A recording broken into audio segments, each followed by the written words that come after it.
हरि ओम. योगदास उवाच. योगदासांचे प्रवचन.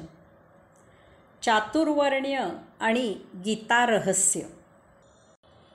भाग 5. चातुर्वर्ण्य आणि मुक्ती. अध्याय 9. श्लोक क्रमांक 20.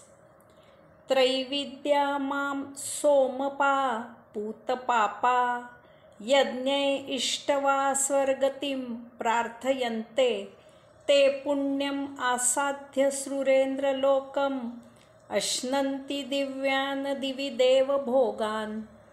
त्याला जोडूनच श्लोक क्रमांक 21. ते तं भुक्त्वा स्वर्गलोकं विशालं क्षिणे पुण्ये मर्त्यलोकं विशन्ति. एवं त्रैधर्मम् अनुप्रपन्नाः गतागतं कामकामाः लभन्ते. भावार्थ. तिन्हीही वेदात सांगितलेले कर्मकांड, विधी, अनुष्ठाने इत्यादी यथासांग करणारे, सोमपान करणारे, पापभिरू, यज्ञ याग करून माझे पूजन करणारे प्रार्थना मात्र स्वर्गप्राप्तीची करतात. असे लोक पुण्यसंचय झाल्यामुळे इंद्रलोक, स्वर्ग प्राप्त करतात आणि देवांना प्राप्त होणारे तेथील दिव्य भोग उपभोगतात. असे लोक स्वर्गलोकातील भोग मनमुराद उपभोगतात आणि पुण्य क्षीण झाल्यावर त्यांचे पुन्हा मर्त्यलोकात पतन होते.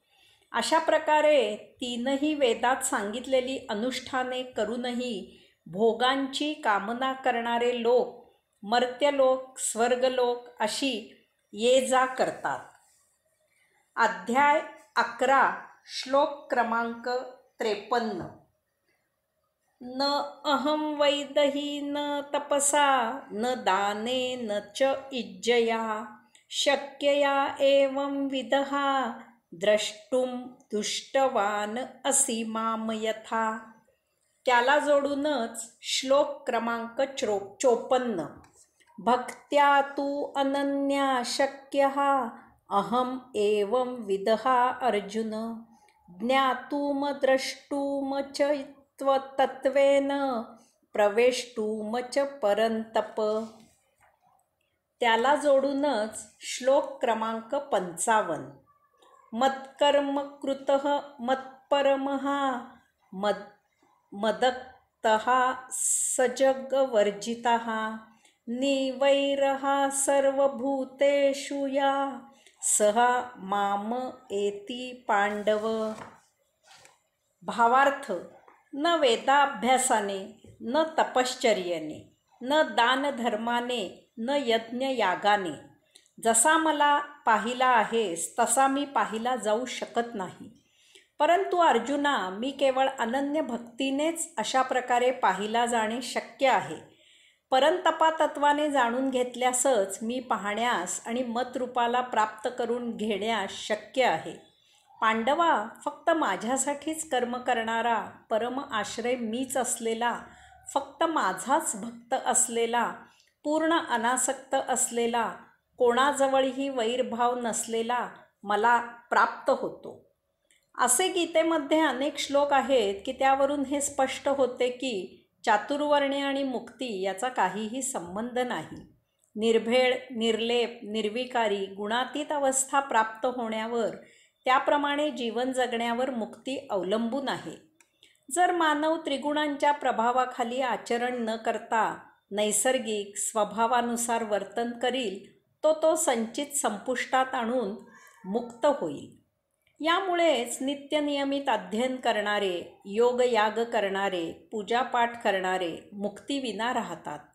परंतु पूर्वसंचित अनुकूल नसूनही भगवंत श्रींना शरण गेलेले, त्यांच्या अनन्य भावभक्तीत रत झालेले शुद्ध आचरणाने मुक्त होतात. चोर, लुटारू, वाल्या कोळी ऋषी झाला, क्षत्रिय राजा विश्वामित्र ऋषी झाला, दळणकांडण करणारी जनाबाई मुक्त झाली, गाडगी मडकी करणारा गोरा कुंभार मुक्त झाला, वाणी तुकोबा जगत गुरु झाले. कोणताही वर्ण टिकाऊ नसतो. कोणताही वर्ण टिकाऊ नसतो, तो बदलता असू शकतो, कारण काम बदलत असते. कोणीही जन्मापासून मरेपर्यंत केवळ ब्राह्मण किंवा क्षत्रिय किंवा वैश्य किंवा शूद्र असत नाही. हे कर्म सतत बदलत असते, कारण जसजसे संचित संपुष्टात येते त्याप्रमाणे कर्म बदलत असते. माझे स्वतःचेच उदाहरण देतो. मी जन्माने ब्राह्मण आहे, परंतु विद्याभ्यास झाल्यावर मी 14 वर्षे नोकरी केली. तेच माझे कर्म होते. त्यावेळी मी सेवा चाकरी करणारा शूद्र होतो. त्यानंतर मी 14 वर्षे व्यापार केला. धनसंपत्तीच्या मागे वणवण हिंडत होतो. तेच माझ्या कर्मात होते. त्यावेळी मी वैश्य होतो. आज मी अध्यात्म योग सेवा करत आहे, योगदास झालो आहे. आज मी ब्राह्मण आहे. प्रत्येकाच्या संचिताप्रमाणे तो त्यासाठी पूरक असा वर्ण निवडून कर्म करत असतो. याचा जन्माशी काहीही संबंध नसतो. संचिताप्रमाणे गुण बदलत असतात, त्याप्रमाणे कर्म बदलत असते. ते मोठ्या आनंदाने समाधानाने स्वीकारावे आणि उपभोगावे. त्यामुळे संचित भोग संपुष्टात येऊन नवीन भोगांची भर होत नाही. त्रिगुणांच्या प्रभावाखाली येऊन या प्राप्त कर्माविरुद्ध वर्तन केल्यास तो आत्मघात ठरतो, माणूस भरकटतो. आज सर्वत्र ज्ञानाचा, शिक्षणाचा, साक्षरतेचा, जनजागृतीचा उत्तम प्रकारे प्रचार आणि प्रसार झाला आहे, होत आहे. त्यामुळे आता पूर्वीसारखी जन्मावर आधारित चातुर्वर्ण्य व्यवस्था अस्तित्वात नाही. ती भगवंत श्रींना अपेक्षित अशी गुणकर्मावर आधारित आहे. हे सर्व आत्मप्रेरणेने होत असते. म्हणूनच ही गुणकर्म व्यवस्था स्वयंभू आहे. हे चारीही वर्ण एकमेकांवर पूर्णपणे अवलंबून आहेत.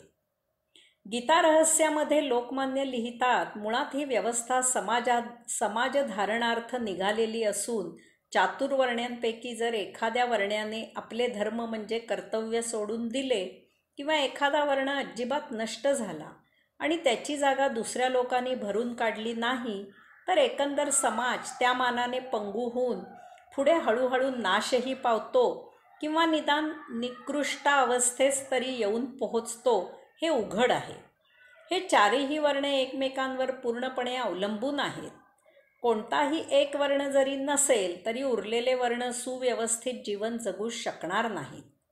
यास्तव कोणीही कोणाला उच्च किंवा नीच समजू नये. कार्यकर्ते नसतील तर नेता होता येणार नाही. संरक्षण करणारे आहेत म्हणून बाकीचे सुखाने जीवन जगू शकतात. सेवा करणारे नसतील तर बाकीचे हैराण होतील. उच्च किंवा नीच असे काहीही या चार वर्णात नाही. सर्वच्या सर्व समसमान पातळीवर आहेत. याचबरोबर हेही सत्य आहे की यामध्ये जे गुणकर्मानुसार अंतर आहे ते व्यावहारिक आहे. ते मिटवता येत नाही. ते तसेच राहणार आहे. या अंतरामुळे कोणी कोणाला अंतर देऊन कनिष्ठ किंवा वरिष्ठ समजू नये. कनिष्ठ आणि वरिष्ठ हा मनाचा भ्रम आहे, तो अहंकार आहे. तसे प्रत्यक्षात काहीही नाही. आज प्रत्येकाच्या घरात यापैकी 1-2 वर्ण सुखैनैव एकत्र राहत असलेले पाहायला मिळतात. आत्मसंवेदनेची गुंफण. हे चारी वर्ण एकमेकात सुंदर प्रकारे एका अद्भुत अशा धाग्याने गुंफलेले आहेत. हा धागा म्हणजेच आत्मसंवेदना असते.